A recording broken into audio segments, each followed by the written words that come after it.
Hi everyone! Ako pala si Nandy Salas, isang OFW dito sa bansang Croatia. For today's video guys, sabayan nyo kami kasi nga wala akong trabaho ngayon. So marami din pala kaming walang trabaho sa ngayon kasi nga tinransfer yung mga papilis namin kasi under kami ng agency dati. So ngayong araw is pang 25 days na namin. So ito po yung mga updates sa buhay namin dito sa bansang Croatia. Pag pinaprocess po yung working permit mo, so ayun na nga. So hindi pa pala expired yung mga ID ko pero na-absorb kasi ako yung dati kasi agency ako tapos ngayon parang kinuha na nga ako ng company, so yun yung absorb. Kaya yung papilis mo na luma dati ita-transfer po sa company. So ayun, kaya kinuha ko na lang ito kasi nga may ticket na pabalik. Tapos itong video na to is pumunta kami doon sa bilihan ng mga karne ng mga buto-buto na mura lang po. Basta mga point something lang, 1 euro point something. So ang mura na, so bumili kami ng buto ng baboy at saka mga buto ng baka. Pero may mga laman pa yan siya. Masarap po kasi yung magsabaw kasi sobrang lamig po dito ngayon sa bansang Croatia. So hindi lang pala ako dito yung natingga ngayon. So yung iba pala, yung sa case ko naman ngayon is transfer lang po ng working permit. Actually, pinasis po yung working permit ko last October para ilipat po sa company na pinagtrabahuan ko. Tapos yun, matagal din pala yung process po ng cancellation ng working permit mo. So yung kasama ko pala, marami din kami, may mga housekeeping po na-absorb, tapos dalawa kaming sa kusina. Yung kasama ko, yung kabatch ko na isa, na-approve na sa kanya 15 days. So iba-iba po yung kuan dito, labas ng working permit. So yung working permit po, uulitin natin. So hindi po siya hawak ng agency or consultant po. Hawak po yan siya ng police. So yung agency is magantay lang yan sila ng release. So saka kanila contact. So kaya sa nag-apply or sa na nag-a-apply, magbabalak po na mag-apply. So wag po tayong, hindi natin dapat stressin natin yung sarili kasi pinagdaanan ko rin yan siya dati. Kasi nga yung parang excited po tayo na pumunta dito pero pagdating dito yung parang ano ba, worth it ba yung pagpunta mo dito or pinagsisihan mo? So yan yung mga scenario na ma-share ko sa inyo kasi pinagdanaanan ko na yan siya. So ngayon natingga na ako ng 25 days kasi nga ika-cancel yung lumang working permit ko. So ilipat na po siya sa pinagtrabahoan ko kasi nga na-absorb nga ako. So hindi magtatrabaho dito sa Croatia kung hindi pa po okay lahat yung papilis mo, kaya tambay ako ngayon. So naggala-gala na lang muna ako ngayon kasi ngayon na parang na-feel ko na naboboard na ako tapos na stress kasi nga dito po sa bansang Croatia is wala ka pong sahod while nag-stop work ka.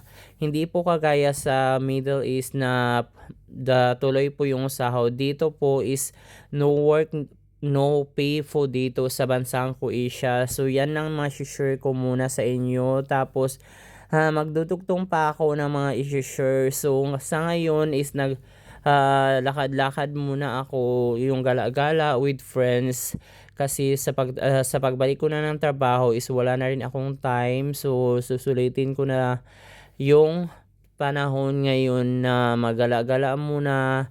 Actually, okay pa po yung yung ID ko, dyan pa po yung expired, pero kailangan na po siyang i-cancel kasi nga na-absorb na po tayo. Tapos ayan, dito pala ako nagpa-print ng mga papilis na kailangan ko sa Subscrimus ito sa DM copy. So ayun, balik tayo sa chika sa ating mga karanasan dito sa bansang Croatia. So ayan guys, ngayon pupunta ako ng Katarnikov Market. So ito na yon yung banda dito sa Katarnikov. Ito yung market nila, yung mga vegetable at saka prutas. Tapos iba yung mga kuan nila, yung mga karne at saka yung seafoods, iba po. Dito lang po yung mga dry po dito banda, mga fruits, mga vegetables at ano-ano pang mga iba. So dito yun, pero walang masyadong pang Pilipino na mga gulay. So ang gulay lang po dito na pang Pilipino, mga talong, cabbage at saka yung Chinese cabbage. Tapos yung ibang mga vegetable wala po dito. Seasonal din yung mga kuan dito during summertime po sila nagtatanim ng mga gulay. Tapos ayun, naglibot-libot lang muna ako ngayon dito. Tapos tumingin ako ng mga isda nila. Super mahal po yung isda po dito sa bansang Croatia. Though may dagat sila pero iwan ko mga puro siguro to mga iwan kung may mga fisherman ba sila dito, mga export ba lahat. Tapos ayan, mura yung mga orange ngayon. Minsan tag 3 kilo, dalawa, 2 euro na yun siya. Tapos marami din silang mga beans dito. Tapos may mga orange, mga pomegranate. Hindi ko na masabi yung pangalan, pomegranate. Basta, ang sarap rin niya. Tapos, ayun, naglibot-libot lang ako muna kasi first time ko po itong pumunta dito sa Katarnikov Market, kung saan malapit lang din to sa amin, sa bahay namin. Mga 3 station lang po na papunta dito. So, may sakayan po, may kuan po dito babaan. Ayan po, yung Katarnik. Basta hindi ko masyadong mabasa yan siya kasi iba din yung lingwahe dito. Yung tingga po dito sa Croatia is parang normal na, naging normal na yan siya kasi nga ho, pag yung seasonal yung trabaho mo, pag galing ka po ng isla, so yung kuan mo doon, yung employer mo, pag balik mo dito sa Zagreb, i-apply ka ng bagong working permit. So dyan ka na matitingga, so naging normal na yan siya. Tapos yung sa case ko naman is yung i-cancel yung working permit. Na andyan na yung working permit ko pero ika-cancel na lang sa police station kasi nga under ako ng agency dati. So hindi lang ako ang natingga ngayon, nakaranas ng tingga. Marami pa po.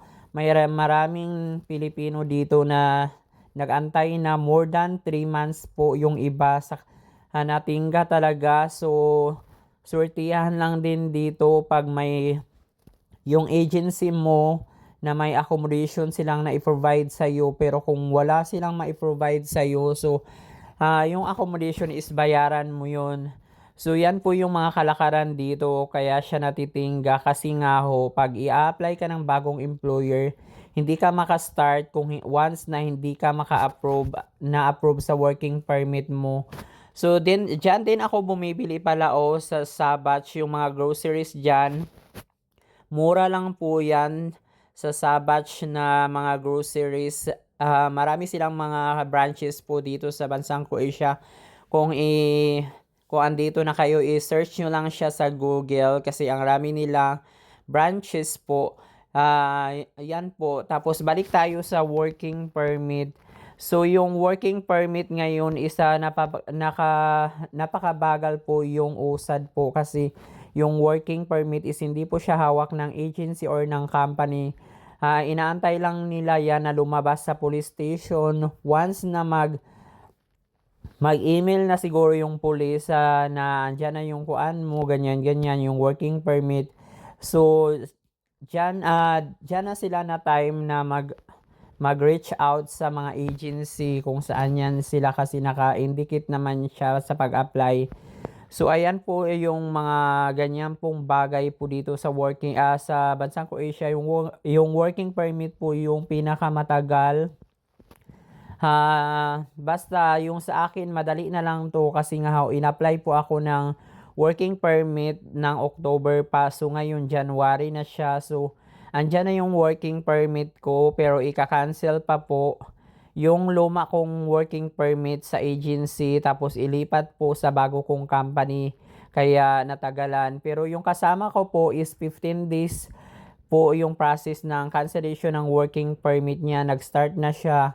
So ako po, wala pa po. So iba-iba po yun.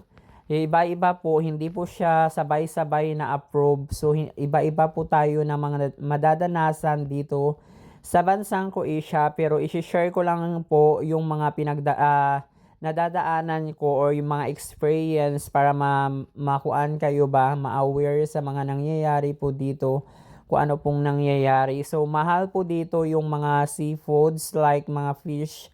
Mahal po dito. Mura po dito yung bilihin mga karning baboy kasi yung mga tao dito is more on Catholic tapos mas mahal yung manok tapos ayun mga gulay okay lang naman. So ayan na po mga kabayan, marami pa akong i-share. Pauwi na pala ako nito ng bahay. So abangan nyo kung ano pang mga magaganap or mga drama ko dito sa bansang Croatia. So ingat po ang lahat. God bless you everyone and mabuhay tayong lahat ng OFW.